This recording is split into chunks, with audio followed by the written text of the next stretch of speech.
Ouais, avant de commencer, peut-être je vais me présenter. Donc je suis Caroline Legendre, chez Iplan, je suis dans l'équipe business développement sur le câblage. Dans l'organisation, en fait, c'est une équipe transverse internationale et on travaille vraiment sur le sujet du câblage.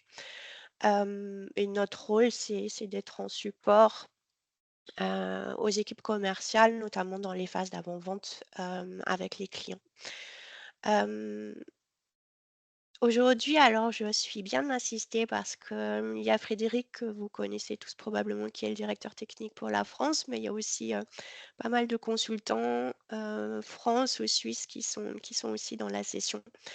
Donc, ça peut être intéressant, notamment pour la partie questions.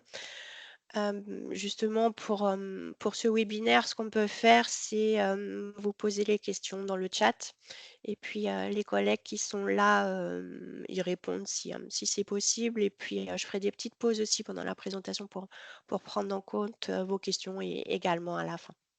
Donc vous pouvez utiliser, si vous connaissez les outils Teams, l'icône chat et poser votre question.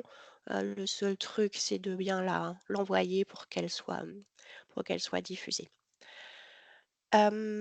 Oui, pour ceux qui sont familiers des présentations et plans, on a toujours cette slide qui est, sur nos conditions de confidentialité.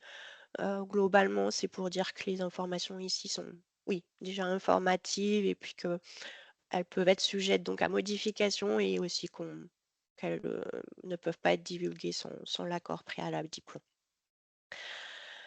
Mais maintenant que cette introduction elle est faite, alors je vais peut-être, enlever ma caméra, ce sera plus agréable comme ça. Hem, je voulais réutiliser cette slide. En fait, c'est plutôt une capture d'écran de notre site web et hem et je m'en sers comme introduction parce qu'on pense souvent e-plan comme un outil de CAO électrique, comme un outil de schématique, alors que c'est beaucoup plus que ça. On avait une réunion interne justement, on parlait de ça justement par rapport, au domaine de la machine où e-plan, de par sa plateforme, amène beaucoup de choses qui sont fondamentales pour ce marché-là, sur, la structuration des projets, sur, l'aspect standardisation, l'aspect, création de modules et donc, réutilisation et donc potentiellement, une ingénierie qui est automatisée, peut-être par des configurateurs amont. Donc toutes ces cordes-là sont possibles avec la plateforme et donc je suis ravie de pouvoir introduire aujourd'hui, un nouveau produit, hem, qui s'appelle ePlan Prodi, sur lequel on travaille en interne, depuis plusieurs années, mais qui est sorti, avec la version 2025, donc l'été dernier, hem et qui va permettre, de traiter justement tout ce qui est lié, au câblage machine. Alors vous connaissez sûrement aussi cette image de la plateforme ePlan, donc voilà le petit dernier, le module, Cable Prodi qui peut se considérer comme un add-on, on peut dire, à la plateforme et qui va permettre, de gérer tout ce qui est câblage machine, à la fois d'un point de vue études principalement, mais aussi pour faire le lien avec la partie production. Donc c'est le but de ce webinaire, de vous présenter un petit peu le contexte de ce nouveau produit, quel était le constat, avec les clients et quelles sont les fonctionnalités et les bénéfices qu'il peut avoir pour ce marché-là. Alors il y aura une partie, présentation dans laquelle je suis pour le moment, et puis il y aura une partie démonstration bien sûr. Hem, Comme je vous disais, ça fait quelques années en interne, même si le produit est sorti, l'été dernier avec la version 2025 de la plateforme. Ça fait plusieurs années qu'on travaille en interne, à essayer d'identifier quels étaient, les défis ou les enjeux principaux, quand on parle de câblage machine, vers nos clients. Et on a essayé enfin, c'est pas qu'on a essayé, on a interviewé, je pense à peu près une centaine de clients dans ce marché-là pour essayer de comprendre déjà d'un point de vue ingénierie, mais aussi d'un point de vue lien avec la production, quelles étaient les difficultés, qu'est-ce qui serait, utile, d'avoir pour proposer justement une solution qui soit vraiment, personnalisée, à ce besoin. Donc on s'est quand même focalisé sur sur les 2 aspects, ingénierie et production et en synthèse, on peut dire que un des gros enjeux, hem, au niveau du département électrique et au niveau du câblage, c'est vraiment de pouvoir sécuriser, la nomenclature des câbles qui doivent être approvisionnés. Et donc, ici, on voit, des références, enfin des témoignages de clients, voilà le mot que je cherchais, des témoignages de clients, qui nous expliquaient, ben, que quand il s'agit de la nomenclature des câbles, en fait, ils brûlent l'argent lors de la mise en service. C'est-à-dire que ce qu'ils ont prévu comme câble au départ dans les phases d'ingénierie, ben, il y a une grosse partie qu'ils doivent remettre en cause, avec des grosses pertes d'argent. Concrètement, en production, ça veut dire aussi que, les câbles qui ont été estimés en termes de nomenclature, les longueurs et autres, bah, comme il y a beaucoup d'erreurs, d quand ça arrive en production, pareil, un témoignage client était de dire: «Mais en fait, vous nous croyez ou pas, mais en gros, quand on arrive en production, on a 60 des câbles qui sont pas corrects». Ça veut dire, ben, si c'est un câble, servomoteur, par exemple, ben, qu'il est trop court, ben, peut-être il faut en recommander un. Donc c'est un coût, c'est un délai. Si c'est un câble, on va dire, en touret et qu'on va couper, ben, peut-être il y a une tâche additionnelle de fabrication qu'on doit prévoir. En tout cas, on est très loin d'avoir un montage, bon du premier coup, côté production. Si on revient côté ingénierie à nouveau, une des grosses tâches qui est un peu, ingrate pour les concepteurs, c'est que, dans le cas d'entreprises où la production est peut-être décentralisée ou faite ailleurs ou peut-être que l'expertise sur les machines en production est moins importante, ça veut dire que le bureau d'études doit vraiment spécifier, heu, comment le cheminement des câbles doit se faire dans la machine. Et ça, c'est une tâche vraiment importante parce que, ben, comme il y a pas de modèle numérique, on va dire, de ce câblage, ben, ça veut dire que ça passe par des vues graphiques qu'il faut annoter, des mesures qu'on fait sur du dessin, différentes vues. Donc c'est une tâche très chronophage, pas vraiment à valeur ajoutée et puis c'est des données, qui sont pas vivantes parce que c'est des captures, d'écran, si la mécanique change et autres, bah, il faut refaire ces vues. Donc cette spécification des chemins de câblage, c'est souvent, hem ouais, plutôt une galère pour les concepteurs, en termes de temps et puis en termes d'intérêt à faire. Et de toute façon, en production, ce qu'on entendait dire des clients, c'est que à la fin de la fin, malgré toutes les vues qui ont pu être documentées ou qui ont pu être créées, mais en fait, les cheminements ne sont pas toujours complètement clairs. Donc, ben, parfois à la production, la personne se retrouve avec le câble dans les mains, devoir monter sur la machine et pas trop savoir, comment installer le câble. Alors il y a plein de suivant les entreprises, plein de petites différences, mais globalement, en tout cas, ce qu'on peut dire en synthèse, c'est que, quand on sort de la phase ingénierie, on peut dire qu'il y a pas de données techniques 100 qui expliquent, le câblage pour que les données soient utilisables en production, à la fois en termes de choix de câbles et de spécification des cheminements. Et ce qu'on explique aussi, enfin ce que les clients expliquaient aussi, c'est que de leur point de vue, la seule façon d'arriver à augmenter alors ce qu'ils appellent le first time right, c'est-à-dire le fait que quand ils montent le câble à la fin, bah, ça va se monter du premier coup sur la machine, c'est essentiel pour eux de pouvoir digitaliser le câblage en amont. Donc le jumeau numérique du câblage est pour eux, essentiel, pour pouvoir spécifier, à 100 lorsque ça arrive en production. Alors, j'utilise beaucoup le mot câble, mais pour les clients, hem, ça peut être suivant le type de machine et suivant les parties des machines et suivant les différents systèmes, ça peut être différents types de câbles dont on parle. Hem, on peut avoir du câble comme on voit dans la première image vraiment au touret, mais de toute façon ici, c'est de toute façon important aussi de pouvoir, savoir la longueur nécessaire. Et ensuite, il y a des câbles aussi d'autant plus, critiques, C'est les câbles qui sont déjà, on va dire, préfabriqués, soit d'un côté comme on voit dans la deuxième image ou avec les 2 connecteurs sur la troisième image.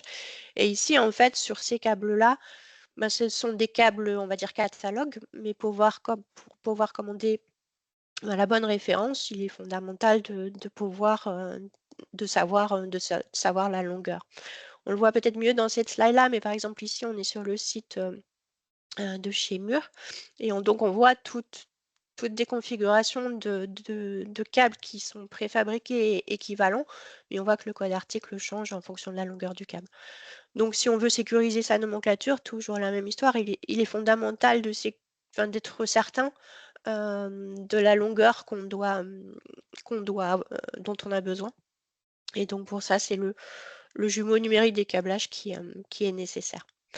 Donc si on le résume en une slide peut-être, hem, ce qu'on essaie, les enjeux auxquels on essaie de répondre avec Cable Prodi, c'est vraiment, de répondre, d'un point de vue conception, ben, comment déterminer, hem, la longueur du câble dont on a besoin pour pouvoir, sécuriser sa nomenclature et le commander sans erreur. Et puis aussi comment spécifier en tant que bureau d'études, comment spécifier pour la production, comment ce câble doit être installé sur la machine. Donc c'est ces 2 questions, ces 2 tâches, auxquelles, Cable Prodi, répond. Hem et pour ça, moi j'ai une vue du principe, comment fonctionne la solution. Donc on va se baser sur les données de la plateforme. Donc en données d'entrée, on va pouvoir utiliser, les données d'un schéma P8 et puis si une implantation, réalisée avec Propanel est disponible, on va pouvoir l'utiliser. L'enjeu avec Cable Prodi, c'est bien d'estimer, enfin de planifier, les câbles qui partent par exemple d'une armoire de contrôle et qui vont sur la machine et qui vont commander, des moteurs, qui vont aller vers des capteurs et autres. Donc ça, c'est nos données d'entrée et donc Cable Prodi, donc on va s'appuyer sur cette information-là. Globalement, c'est réutiliser, toutes les informations des composants et comment c'est câblé à partir du schéma. Et puis on va, côté maquette numérique, on va s'appuyer aussi sur la géométrie de la machine. Donc on va pouvoir charger à partir des logiciels, CAO mécanique cette fois. Et là on le verra pendant la démo, mais, on a, pléthore, on va dire, de formats d'entrée, supportés par la solution. Formats natifs, qui peuvent être, SolidWorks, Inventor ou autres, ou des formats neutres type, STEP ou JES. Donc on a toujours la capacité de pouvoir charger la maquette numérique de sa machine et donc on va s'appuyer sur ces informations-là. Utiliser la maquette de la machine pour, installer peut-être son armoire et installer ou, identifier sur la machine où sont posés les différents moteurs ou capteurs, hem et ensuite dessiner, comme on le voit ici, le cheminement, qu'on souhaite planifier pour notre câblage.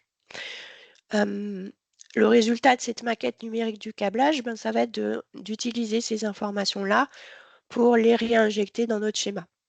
Notamment, par exemple, ça peut être les longueurs de câbles, quand on parlait de sécuriser la nomenclature et donc on va pouvoir, ben, s'assurer que peut-être le câble qu'on a choisi en amont, est correct en termes de code article ou au contraire, identifier, ben, qu'il est trop court et qu'on doit changer de référence. Donc vraiment sécuriser l'aspect nomenclature. Cable Prodi permet aussi de gérer si c'est nécessaire, tout ce qui est gamme de protection ou support aussi à son câblage qui peut faire partie aussi de la nomenclature. Et donc aussi le planifier dans cet environnement, hybride électromécanique, on va dire. Hem et puis bien sûr, une fois qu'on a cette vue digitale du câblage, on peut la réutiliser pour documenter le passage des câbles, à la production, ou à la maintenance. C'est-à-dire qu'ils vont pouvoir utiliser cette vue pour vraiment identifier le passage du câble, identifier ses caractéristiques techniques, peut-être avoir des liens, vers les datasheets de différents composants. Donc vraiment réutiliser aussi cette vue numérique, pour la production, pour l'aide au montage. Dans certains flots clients, C'est aussi une façon de pouvoir collaborer plus étroitement avec la mécanique et notamment, en remontant dans la mécanique la vue de ce câblage. Ce qui va permettre, de voir avec les mécaniciens s'il y a besoin de perçage spécifique, par exemple pour un support de câblage ou d'autres choses qui voilà, qui nécessitent une plus étroite collaboration entre la partie mécanique et électrique. Donc voilà pour on va dire la vue de principe et c'est un peu ça ou même beaucoup ça que je souhaite, illustrer, lors de la démonstration. En fait, c'est une démonstration qui est basée sur une machine, mais qui est une machine, c'est la machine Perforex de chez Rital. Peut-être je peux vous la montrer en 3D, voilà, c'est sur cette machine-là. Et donc le but, alors je me focalise par exemple sur cette partie-là qui est, la partie barrière de sécurité.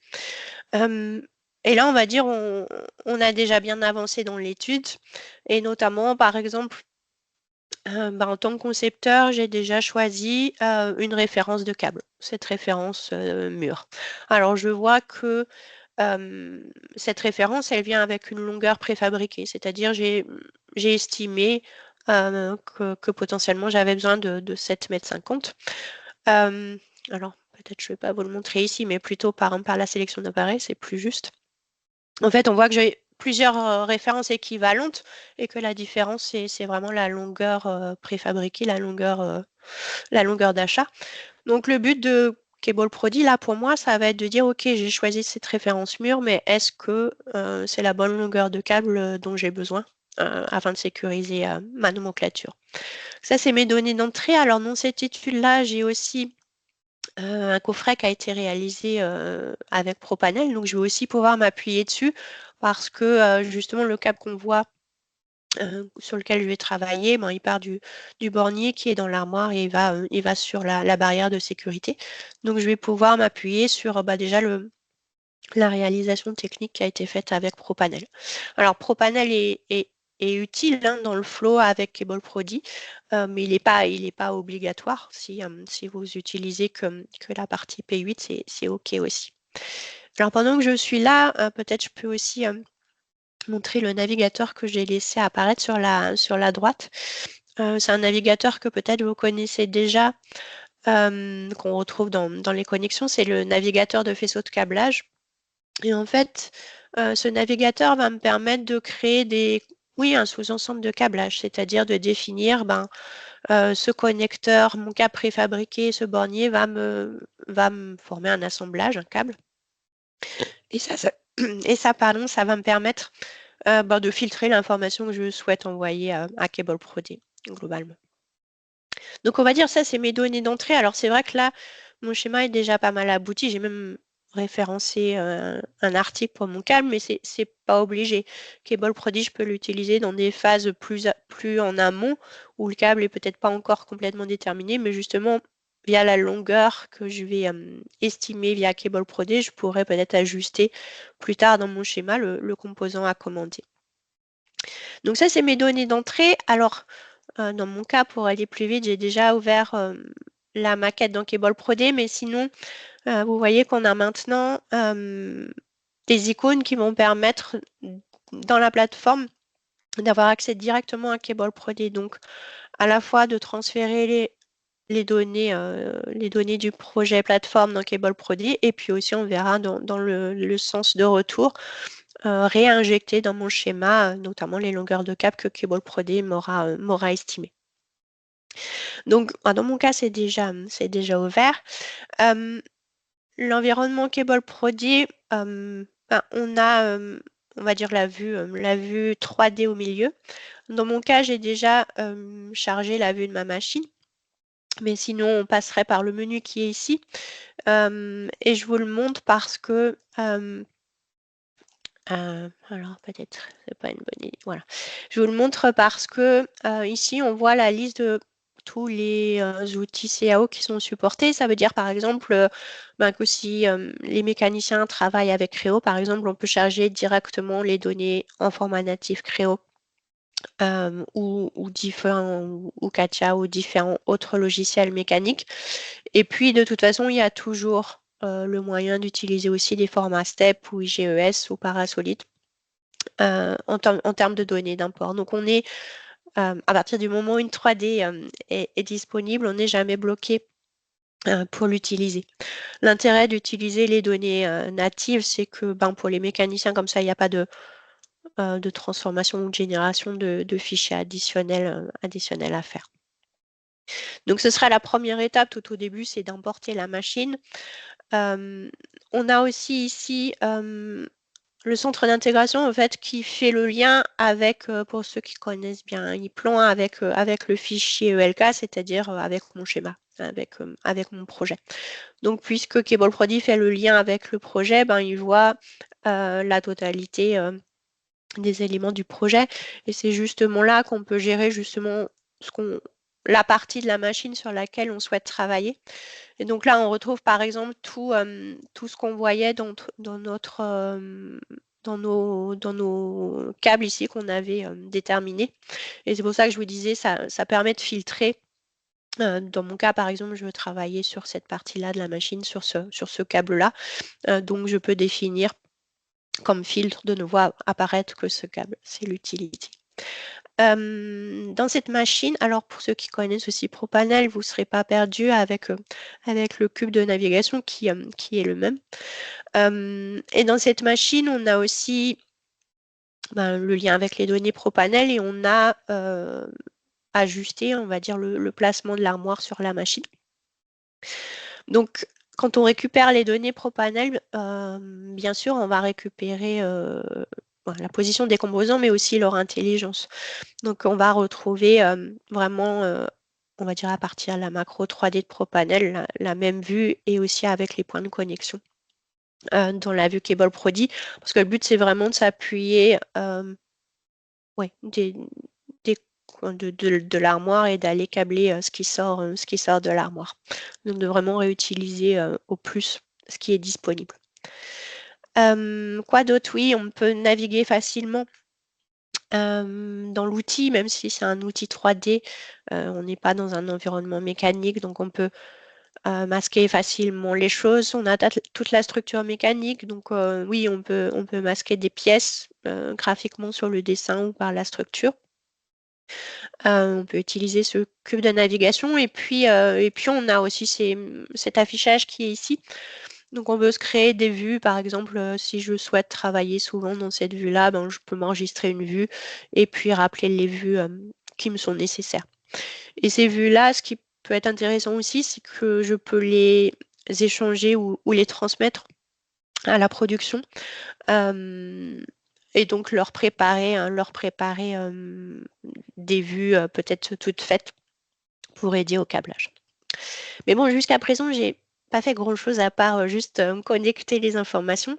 Alors, dans ce modèle-là, j'ai déjà, comme on dit, l'armoire qui est positionnée, différents composants positionnés, mais on va travailler sur le câble que je vous montrais au départ dans le schéma, sur ce câble WDB6. Donc, le bornier est déjà placé via ProPanel dans l'armoire. Donc, je vais m'intéresser au câble préfabriqué.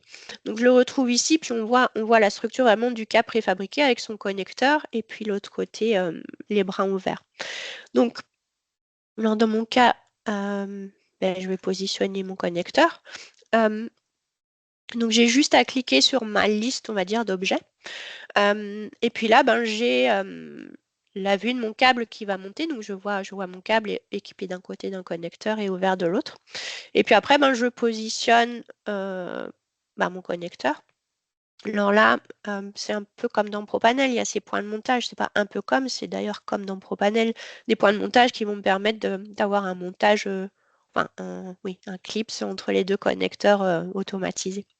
Là, ça peut être intéressant d'utiliser la vue. Et pour dire, alors attendez, je suis perdue ici. Voilà, pour lui dire, je vais amener mon câble, par exemple, par ici vers mon bornier. Et là, ce qu'on voit, c'est que, alors, on a la gaine du câble qui apparaît, puis on va voir bien sûr tous les différents conducteurs qui vont apparaître automatiquement parce que tout ça, c'est connu par le schéma, toute la connectivité. Donc, Cable Prodi, il ne fait que installer le câble dans la 3D. Alors, pour le moment, il m'a fait un travers entre la barrière et l'armoire. Je peux bouger, par exemple, mon bout d'isolant. Et on voit déjà que j'ai des informations. Donc quand je bouge ici la position de mon câblage, on retrouve la contrainte de longueur fixe qui est liée à la référence que j'ai choisie. Et on retrouve aussi la longueur actuellement acheminée dans ma machine. Donc pour le moment, j'ai pas vraiment défini par où ça doit passer. Et donc c'est ce que je vais faire maintenant. Alors il y a déjà des chemins qui ont été préparés, mais je vais juste finir ici le cheminement pour vous montrer quelques fonctions. Donc on utilise, ça s'appelle un faisceau, le nom est peut-être pas tellement heureux ou pas du tout heureux, mais en tout cas c'est un cheminement fictif pour dire mon câblage va passer à l'intérieur de ce cheminement. Et puis là, c'est moi qui décide, donc je peux, enfin qui dessine. Donc je vais partir d'ici et après soit je m'appuie sur les surfaces et puis je dessine. J'ai aussi des fonctions, là comme j'ai une ligne droite, je peux suivre des axes X, Y ou Z, donc je peux verrouiller un axe. Peut-être jusqu'ici. Ouais, jusqu'ici. Et puis aussi peut-être déverrouiller, repasser sur une surface si je veux faire un petit arrondi. Et puis après peut-être passer justement sur l'axe Y pour aller jusqu'à mon connecteur par exemple. Si j'ai fait un peu voilà. Si par exemple je suis pas très satisfaite de ce que j'ai fait ici, tous ces points-là, en fait, c'est des points de dessin. Ça veut dire je peux les supprimer ou je peux les déplacer. Donc je peux ajuster mon câblage comme il se doit pour éviter peut-être des collisions ou pour dessiner correctement mon chemin de passage. Alors, l'étape suivante, une fois que j'ai dessiné un chemin de passage valide pour mon câblage, c'est de dire, OK, le câble que je vois ici, je voudrais l'acheminer dans des chemins valides entre sa source et sa destination. Donc on a ce menu acheminer qui va, il y a plusieurs stratégies de routage pour acheminer son câble, mais on peut utiliser un routage automatique, on va dire, c'est-à-dire que le logiciel va trouver le chemin le plus proche et le plus court pour acheminer son câble. Mais après, on peut avoir des choses plus contraintes ou où il y a une interaction de l'utilisateur plus forte. Donc, on peut aussi utiliser des façons manuelles d'acheminer son câblage si on veut vraiment s'assurer d'un passage. Ouais, dans mon cas, je vais le faire en automatique. Et donc là, on voit, et je vous l'explique, mais on voit que le cheminement s'est adapté en termes de diamètre au contenu. C'est-à-dire que si j'interroge ce segment, je vois qu'il y a un câble à l'intérieur qui passe, ce que je vois dans la structure ici. Donc le logiciel, c'est exactement le diamètre extérieur de mon chemin de passage parce qu'il dépend des caractéristiques techniques de mon câble. Donc ça, c'est la première info qu'on voit. Et bien sûr, deuxième info, ou on va dire l'info la plus importante, celle qu'on cherche depuis le début, c'est quelle est la longueur vraiment nécessaire pour ce câble-là. Et je peux la mettre en comparaison avec la longueur d'achat de ce câble préfabriqué. Autre information qu'on va avoir ici, là je le vois graphiquement, mais on pourrait le voir aussi dans des messages d'erreur, mais on peut identifier aussi s'il y a un problème de rayon de courbure, c'est-à-dire si le cheminement que j'ai dessiné est trop contraint en termes de courbure par rapport, pareil, aux caractéristiques techniques des câbles. Donc on a toute une gamme de vérifications qu'on peut faire sur la base de ce modèle numérique. Donc oui, contrôle de rayon de courbure, par exemple. Mais ce qui peut être intéressant, là, dans ce cas-là, c'est contrôle de ma longueur fixe. Et donc de demander au logiciel de m'identifier si je reprends notre exemple du câble WDB6, de m'identifier, ok, il y a un problème sur la longueur du câble que tu as choisi. Et le problème dans ce cas-là, c'est que la longueur dessinée, la longueur nécessaire est plus courte que la longueur d'achat, on va dire. Et là, alors là, il ne me propose pas de résoudre le problème pour moi parce que j'ai plusieurs options. Et ça, c'est un peu moi qui décide en conception. J'ai la première option, c'est de remplacer ce câble par une autre référence. Comme on a vu, j'ai plusieurs références de câbles mûrs qui répondent techniquement aux mêmes besoins. Donc remplacer par une autre référence. Ou alors, ça peut être de dire non, je reste sur cette référence-là et peut-être je vais ajuster le câblage. Donc, alors là, par exemple, ouais, ce que je n'ai pas vraiment bien fait, c'est que j'ai fait un routage automatique, mais j'ai pas fait gaffe que l'arrivée dans l'armoire était pas contrainte par, oui, par les passes-câbles. Donc, ce que je peux faire, c'est déjà faire un câblage un peu plus correct ici. Donc, je vais contraindre ici, par exemple, comme mon câble. Ouais, on va le passer par ici. Arrive ici. Et peut-être aussi soit contraint.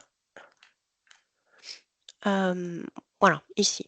Et donc là, déjà, j'ai un routage un peu plus correct. Et peut-être, voilà, je mets dans la goulotte de cette façon-là. Donc là, déjà, si je reviens sur mon câble WDB6, je vois que je suis encore trop courte par rapport à ma longueur. Donc, peut-être que le but, ça va être d'ajuster ma longueur. Et pour ça aussi, je peux prévoir d'utiliser, par exemple, une boucle. Donc d'associer une boucle sur mon câble et de contraindre cette boucle, par exemple, de faire. Alors il me manquait, je sais plus, mais on va faire 14 et il me manquait peut-être 500. Ok. Et donc je peux rajouter cette boucle et qui va contraindre ma longueur de câble. Alors je suis encore pas tout à fait correcte, mais peut-être avec les avec les tolérances, ça passe. Donc voilà, j'ai plusieurs stratégies par rapport au câble que j'ai choisi. Changer par une autre référence plus juste ou peut-être rajouter la surlongueur sous forme de boucle. Une fois que j'ai réalisé mon câblage, en fait, l'intérêt, c'est de récupérer ces informations dans P8 pour remettre à jour mes formulaires, ma nomenclature ou mes vues de câble. Donc, je vais retourner dans P8 et je vais lui dire, récupère-moi les informations de CableProdi. Donc là, il va lire les informations, notamment les longueurs, mais aussi, comme je vous disais, si j'avais rajouté des gaines de protection ou des supports. Et donc, il va synchroniser les informations avec le schéma. Donc, par exemple, sur ce câble-là où j'ai affiché la longueur, je vais retrouver la longueur qui est ici.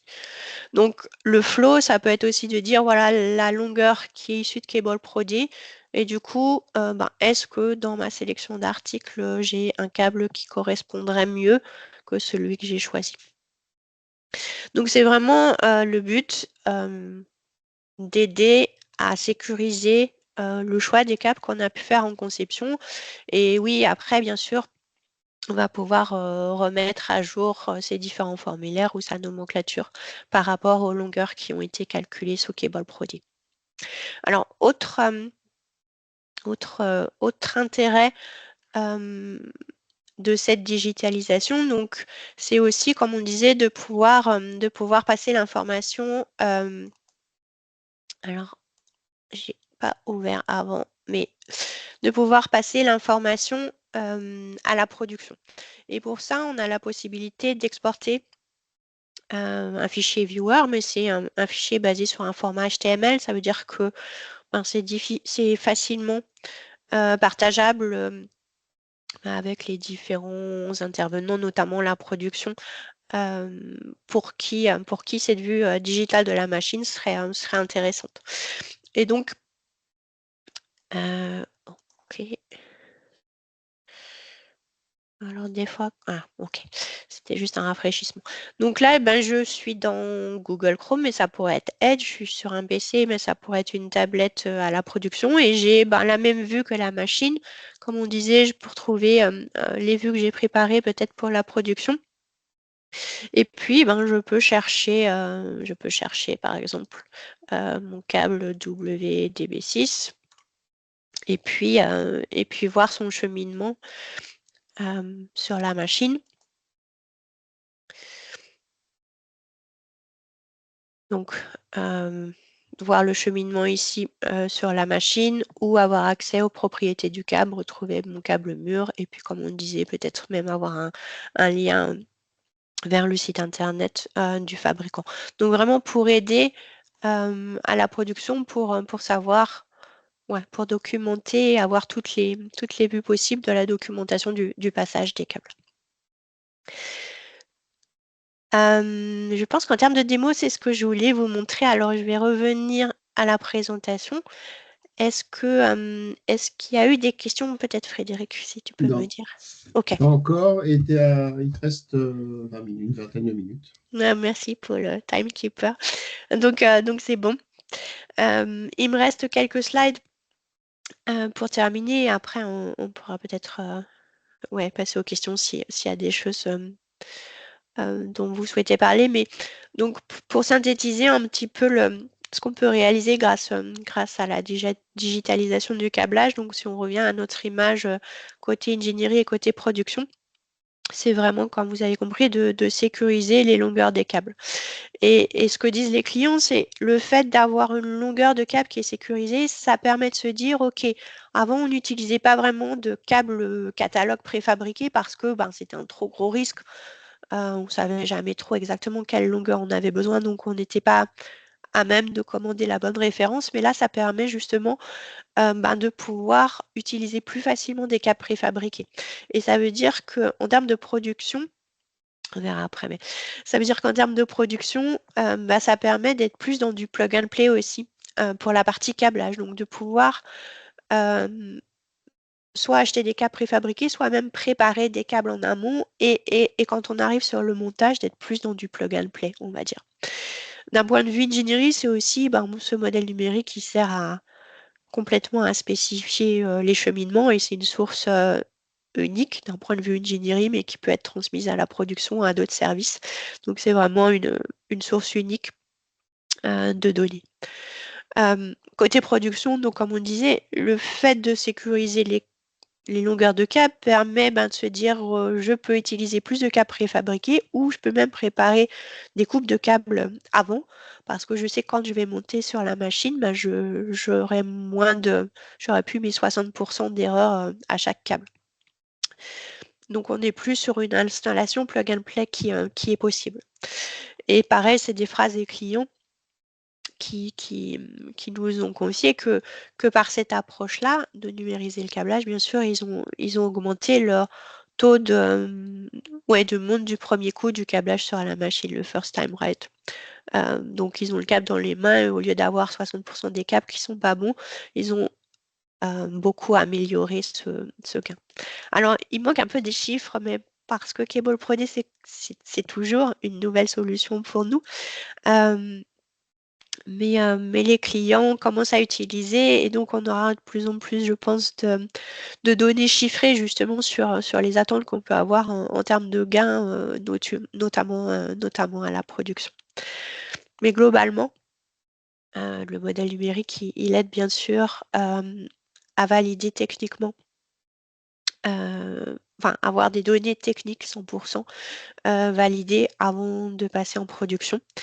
Et, et si on cherche à être plus efficace, c'est un peu une phrase un peu toute faite, mais c'est tellement vrai que si on cherche à gagner en efficacité au niveau du montage du câblage sur la machine, la numérisation, bah, il n'y a pas vraiment d'alternative à passer par la numérisation du câblage. Alors s'il me reste, peut-être je prends juste encore 2-3 minutes pour les slides, mais oui, l'enjeu c'est vraiment de répondre à ces deux points. être capable de déterminer d'une façon sécurisée la longueur des câbles dont on a besoin et sécuriser leurs commandes et avoir une définition claire pour la production de l'installation du câblage. J'ai pas le temps mais de rentrer en détail, mais on a déjà des témoignages clients qui sont accessibles via nos sites web. J'ai pris celui-ci parce que le produit final fabriqué m'intéresse. Donc, c'est des lignes de production pour du chocolat, notamment client final de cette société. Ça peut être des gens comme Lind. Et donc, sur le petit module, parce que la ligne de production, je crois, elle fait 40 mètres carrés, une longueur de 100 mètres, quelque chose comme ça. Donc, le module qu'on voit en jaune. Donc, c'est une machine complètement spécifique, mais modulaire. Donc, suivant le besoin du client. C'est une association de modules qui, eux, sont plutôt standardisés. Donc, on voit un petit peu la complexité en termes de câbles prééquipés, cerveau câble ou pour les capteurs. Et donc, ce qu'a confié Winkler et Dunebir, c'est comme mon jeu, c'est un peu ce qu'on a vu dans la présentation, c'est il n'y a pas de modèle digital du câblage. Donc ça veut dire que il faut estimer d'une certaine façon les longueurs des câbles, et c'est manuel. Et puis pour la production, on visualise pas vraiment comment le câblage doit être réalisé, et notamment par exemple pour les chaînes porte-câbles, il y a des choses qui peuvent être assez complexes sans modèle numérique. Et donc le potentiel perçu par cette société, c'est de réduire les erreurs liées aux estimations des longueurs, d'améliorer le first time right, le fait d'être bon du premier coup quand on arrive au montage en production, d'avoir une meilleure collaboration entre les équipes électriques et mécaniques, et puis potentiellement aussi d'avoir des gains, enfin d'avoir des coûts diminués par les chutes de câbles mal estimées. Dernière slide avant qu'on passe aux questions, mais le premier QR code, c'est le CityPlan où justement vous pouvez retrouver le témoignage de ces deux sociétés. C'est en anglais ou c'est traduit en anglais. Mais on a leur présentation et les enjeux qu'ils ont pu avoir et quel était le potentiel qu'ils ont perçu déjà avec Cable Prodi. On a aussi des e-learning qui sont disponibles. Donc, vous pouvez aussi jeter un coup d'œil pour avoir un niveau de détail technique plus important. Et puis, on a aussi, je ne sais pas si vous êtes familier avec ePlan Engineering Standard qui sont des données qu'on met à disposition des clients. Et donc, on a aussi un modèle de données à la fois du schéma de l'armoire et de cette machine Perforex. Donc, ce projet Perforex que j'ai utilisé et qui est disponible aussi en téléchargement pour s'essayer à Cable Prodi. La différence entre Cable Pro D et Harness Pro D. Oui, c'est une bonne question. Harness Pro D, lui, va permettre en plus de générer des documents de préfabrication de câblage spécifiques, donc des plans de câbles ou même des faisceaux. Donc Harness Pro D, on va plutôt l'utiliser quand on est sur des câbles vraiment custom et qu'on fait fabriquer à façon et pour lesquels on a besoin d'un plan de câble qui décrit aux fabricants de faisceaux ou aux fabricants de câbles comment on doit préfabriquer le câblage. L'idée de Cable Pro D, c'est vraiment quand on travaille avec du câble au mètre ou des câbles préfabriqués. Donc les 3 premiers types de configuration, là on est plutôt dans du Cable Pro D. On cherche à trouver la bonne référence de câble à acheter. On est vraiment dans de l'achat de câble. Alors qu'avec Harness Pro D, on est vraiment dans un assemblage, comme je disais, custom ou individuel ou vraiment spécifique, qui est complètement personnalisé et pour lequel on doit faire préfabriquer d'une certaine façon, soit par un fabricant de faisceaux ou de câblage spécifique ou en interne. Je vous remercie d'avoir participé à ce webinaire.